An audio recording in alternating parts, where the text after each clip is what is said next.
உறவுக்கு அப்பால் சிறுகதை. ஆசிரியர் சு. சமுத்திரம் அவர்கள். இது தியாகராஜன் மறைந்த 3வது ஆண்டு நினைவு நாள்.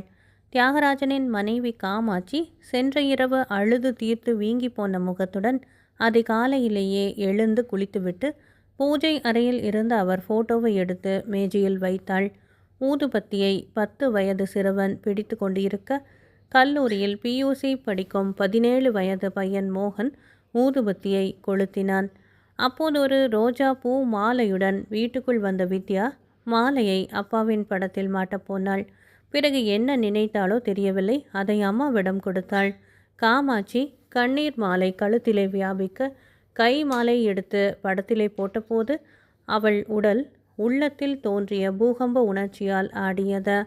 வித்யா அம்மாவை கை தாங்கலாக அணைத்தவாறு படத்திற்கு எதிரில் உட்கார வைத்து தானும் உட்கார்ந்து கொண்டாள். நால்வரும் அந்த படத்தை உற்று பார்த்தார்கள். மௌனத்தை மீறிய ஏதோ ஒன்று, இட்டும் தொட்டும் காட்ட முடியாத, இனம் புரியாத ஒரு உணர்வு அங்கே மௌனத்துடன் சேர்ந்து ஆதிக்கம் செய்து கொண்டு இருந்தது. காமாட்சி, பொண்ணு வயசுக்கு வந்துவிட்டாள். 1000 ரூபாய்க்கு மேலே சம்பளம் வாங்கியும் மிச்சம் பண்ணாட்டா எப்படின்னு நான் கேட்குற? கவலைப்படாத. இந்த காலத்தில் பணம் சம்பாதிக்கணும்னு நினச்சா எப்படி வேணுமுன்னாலும் சம்பாதிக்கலாம். என் ஆஃபீஸ்லேயே கை நீள்றதுக்கு ஃபைல்ஸ் நீளமாயும் இருக்குது, அகல்லமாயும் இருக்கு. ஆனால் அது ஒரு பிழைப்பா? எவ்வளவு சம்பாதிக்கிறோம் என்கிறது முக்கியமில்லை, எப்படி சம்பாதிக்கிறோம் என்கிறது தான் முக்கியம். டோன்ட் வரி மை கேர்ள் என்று கணவன் முன்பொரு முறை சொன்னது ஞாபகம் தந்தது. வெளியே கார் சத்தம் கேட்டது. 2-3 நிமிடங்களுக்குள் தியாகராஜன் தம்பி சதாசிவமும் தங்கை மீனாட்சியும் வந்தார்கள். அவர்களது சிரிப்போசை கார் கதவை மூடும்போது கேட்டது. இப்போது வீட்டிற்குள் நிலவிய மூடை பார்த்ததும் அது அவர்களுக்கும் தொற்றிக்கொள்ள அசையாமல் நின்றார்கள். சகோதரி மீனாட்சியினால் அண்ணனின் படத்தை பார்த்ததும் தாழ முடியவில்லை. அண்ணா, ஒவ்வொரு தீபாவளிக்கும் டில்லியிலிருந்து காஷ்மீர் சில்க் புடவை வாங்கி அனுப்புவியே, இனிமே யாருனா எனக்கு அனுப்புவாங்க என்று சத்தம் போட்டு அழுதாள். இந்த அழுகையை விட அதன் அர்த்தத்தில் அதிர்ந்து போன சதாசிவம், அண்ணா என்கிட்ட, டேய், உன் பையனுக்கு தமிழ்நாட்டில் இன்ஜினியரிங் காலேஜில் இடம் கிடைக்காது, உன் பையனை நல்லா படிக்க சொல்லு, டில்லியில் என் வீட்டிலையே தங்கி அவன் படிக்கட்டும்னு சொல்லுவீங்களே, இனிமே யாருன்னா அப்படியெல்லாம் சொல்லுவாங்க என்று அக்காளின் சத்தத்துக்கு அதிகமான சத்தத்தில் புலம்பினார். மீனாட்சி புறப்படுவதற்காக எழுந்திருக்க போனாள். அப்படி எழுந்து இருப்பதற்காக வலது கையை தரையிலே ஊன்றிக்கொண்டே, சதாசிவம், என்னை வீட்டில் ட்ராப் பண்ணிவிடு என்றாள். உன் மகன் ரவி வந்து பிக்கப் பண்ணுவான்னு சொன்னியே என்றார் சதாசிவம். கம்பெனி காரில் வந்து விடுறேன் நான். அவன் சமாச்சாரம் தான் உனக்கு தெரியுமே, சினிமாவுக்கு போனாலும் போயிருப்பான். மீனாட்சி எழுந்தாள். அண்ணனின் படத்துக்கு அருகே சென்று லேசாக குனிந்து கொண்டே தலைக்கு மேல், உன் பொண்ணை வச்சுக்கிட்டு தவிக்கிறோமே அண்ணா, நாங்கள் எவ்வளோ முயற்சி பண்ணினாலும் வித்யாவுக்கு நல்ல இடம் அமைய மாட்டேங்குதே, கொஞ்சம் கருணை காட்டானா என்று கண்ணீர் மல்க மன்றாடினாள். தியாகராஜன் கருணை காட்டாததால் தான் கல்யாணமே நடக்காமல் இருப்பது மாதிரி சதாசிவம் அவசரப்படுத்தினார். அவர் அவசரத்துக்கும் ஒரு காரணம் இருந்தது. எனக்கும் பொண்ணுங்க இருக்கு, என்னால் மாப்பிள்ளை பார்க்க இயலாது, லாபத்தை போல நஷ்டம் வந்துட்டா அப்புறமா என் தலைதான் உருளும் என்று போனவரிடம் தலையை உருட்டி கொண்டே சொல்லிவிட்டவர் அவர். ஒரு காலத்தில் வித்யாவுக்கு மாப்பிள்ளை பார்க்க வேண்டியது என் பொறுப்பு, ரவி பயலுக்கெல்லாம் கொடுக்கப்படாது என்று டெல்லியிலே காமாட்சி செய்து போட்ட பக்கோடாவை தின்று கொண்டே சொன்னவரும் இவர்தான். இப்போது சொந்த மகளுக்கு சின்ன வயதிலேயே வித்யாவுடன் இணைத்து பேசப்பட்ட ரவியை முடக்க திட்டமிட்டு இருப்பவரும் இவர்தான்.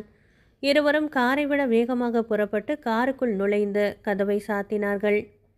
காமாட்சி கணவன் படத்துக்கு அருகில் போய் நின்றாள்.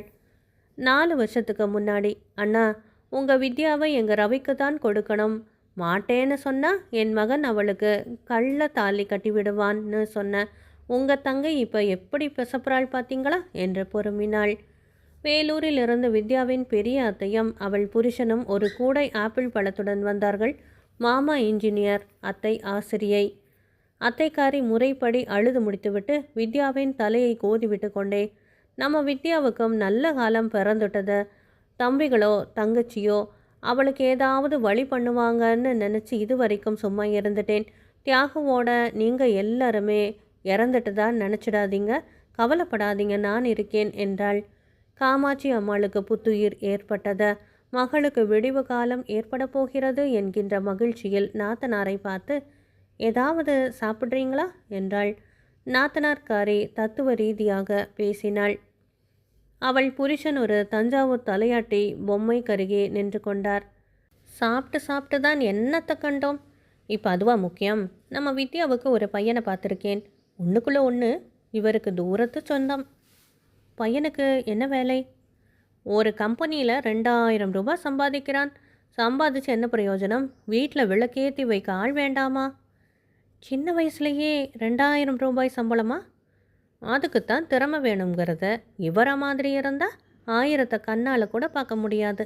நல்ல பையன் ஆனாலும் ஒரு உண்மையை சொல்லிவிடணும். சும்மா சொல்லுங்க, தப்பாக நினைக்கப்படாது. பையனுக்கு 40க்குள்ளே தான் இருக்கும். போன வருஷம் அவன் வீட்டுக்காரி இறந்து விட்டாள். 2 பிள்ளைங்க தான். பையன் தங்கம்னா தங்கம். இந்த மாதிரி இடம் கிடைக்கிறது கஷ்டம். காமாட்சி அம்மாள் நீர் முட்டிய கண்களை வேகமாக துடைத்து கொண்டே அமைதி கலந்த ஆவேசத்துடன் கேட்டாள். உங்கள் பொண்ணு விஜயாவை கொடுக்கலாமே? வந்தவளுக்கும் அவளுடன் வந்தவருக்கும் கண்கள் சிவந்தன.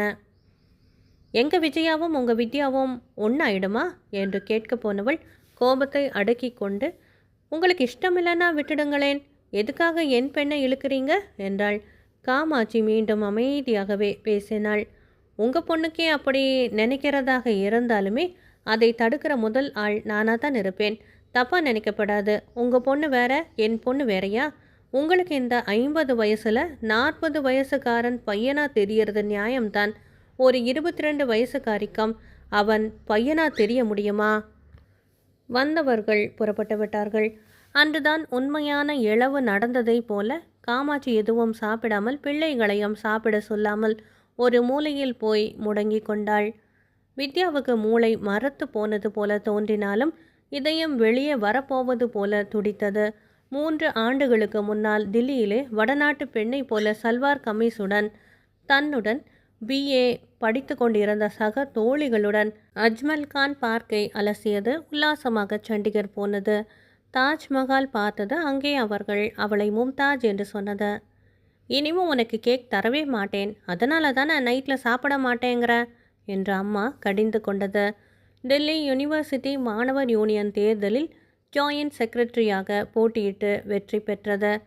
ஏ vote for Vidya is a vote for Sathya என்று சக தோழிகள் ஒளி பெருக்கிகளை வைத்து கொண்டு கத்தியது.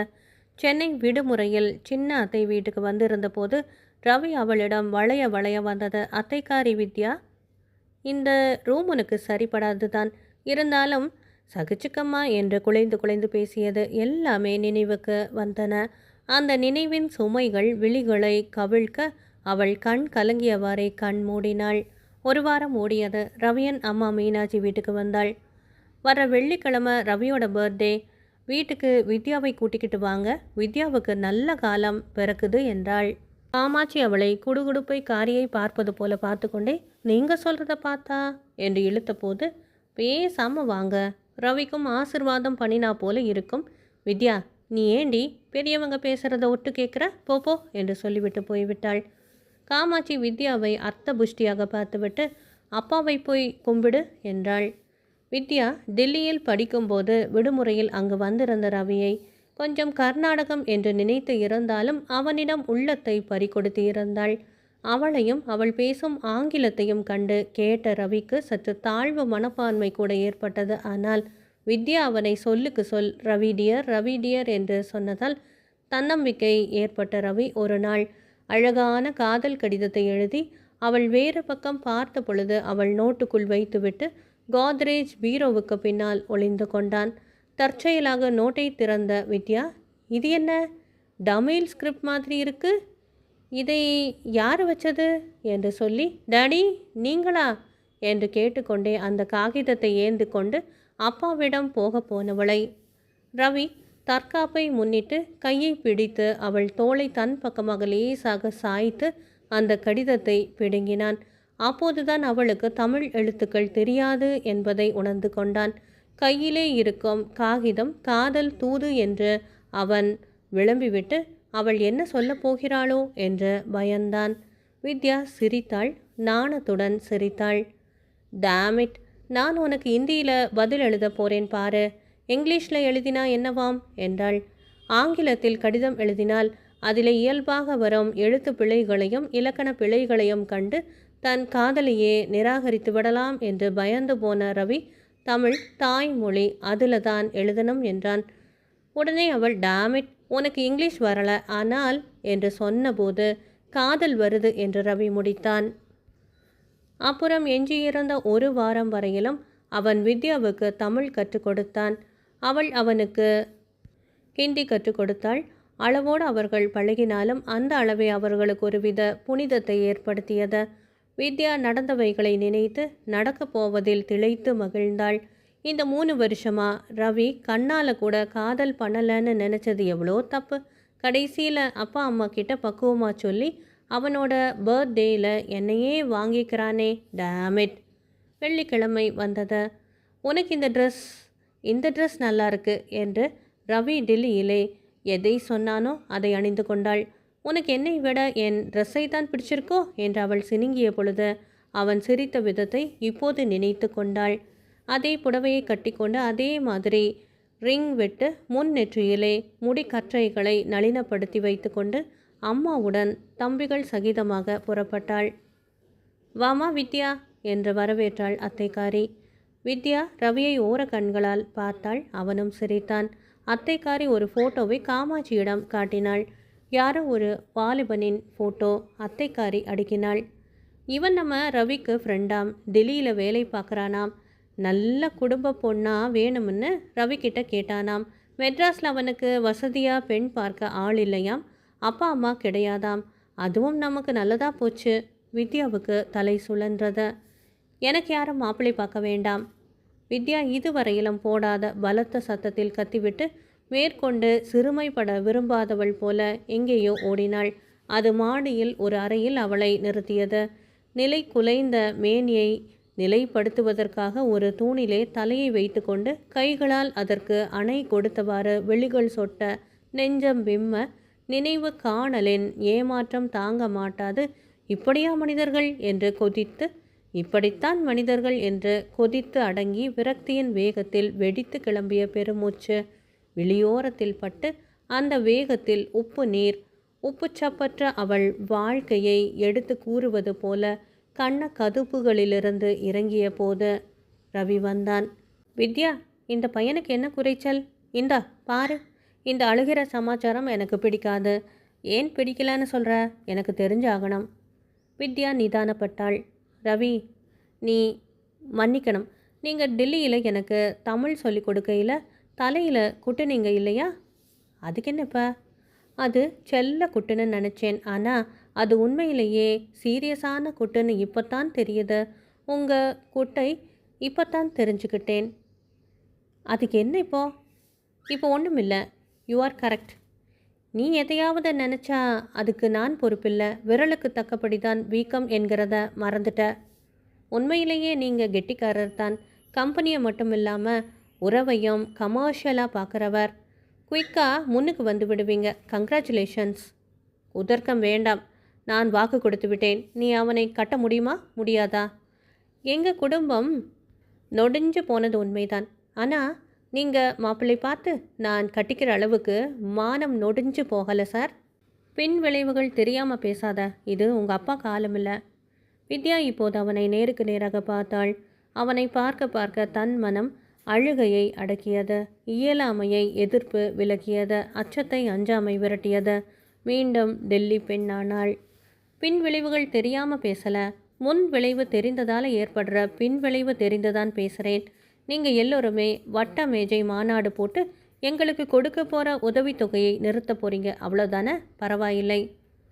உறவுக்கு மனிதாபிமானமோ மனிதாபிமானத்துக்கு உறவோ தேவையில்லை. டெல்லியில் என் அப்பாவின் நண்பர் ஒருவர் சர்தாஜி நாங்கள் போகக்கூடாதுன்னு கண்ணீர் விட்டு அழுதார். இதை எதுக்காக சொல்கிறேன்னா, மனிதாபிமானம் மதம் மொழி மற்ற பிணைப்புகளை தாண்டியது. உறவின் பரிபாஷைகள் பொருளாதார அந்தஸ்தை பொறுத்தது. ஆனால் மனிதாபிமானம் பொருளாதார வேலிக்குள் அடங்காத கருணை வெள்ளம். என் அப்பாவுக்கு அப்படிப்பட்ட சில மனிதாபிமானமான நண்பர்கள் இருக்காங்க சார். என் அப்பா இறந்ததுனால மனிதாபிமான அடிப்படையில் எனக்கு ஒரு வேலை கொடுக்க அப்போவே அரசாங்கம் முன் வந்ததை நான் தான் உங்களை பார்க்காமல் இருக்க முடியாது என்பதுக்காக இங்கே குடும்பத்தை கூட்டிக்கிட்டு வந்தேன்.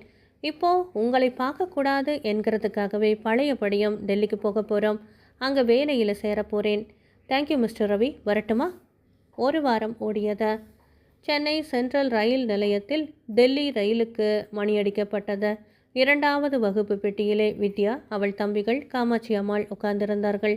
4 ஆண்டுகளுக்கு முன்பு இதே ஸ்டேஷனில் இதே இவர்களுக்கு இருந்த உறவின் ஆர்ப்பாட்டம் இப்போது இல்லை. போய் சேர்ந்ததும் ஒரு டெலிகிராம் போடுங்க, உங்களை விட்டுட்டு எப்படித்தான் இருக்க போகிறோமோ என்ற பிரிவு வார்த்தைகள் பேச ஆளில்லை. அழுவதற்கு அத்தைகள் வரவில்லை. கலங்குவதற்கு சித்தப்பாக்கள் இல்லை. எல்லாவற்றுக்கும் மேலாக கண்ணடிக்க ரவி இல்லை. என்றாலும் யாரும் இல்லாமல் போகவில்லை என்று காட்டுவது போல வித்யாவும் அவள் குடும்பத்தினரும் கம்பீரமாக நிமிர்ந்து உட்கார்ந்து இருந்தார்கள். அன்பானவர்களே, சு. சமுத்திரம் அவர்கள் எழுதிய உறவுக்கு அப்பால் சிறுகதை நிறைவு பெற்றது. நன்றி.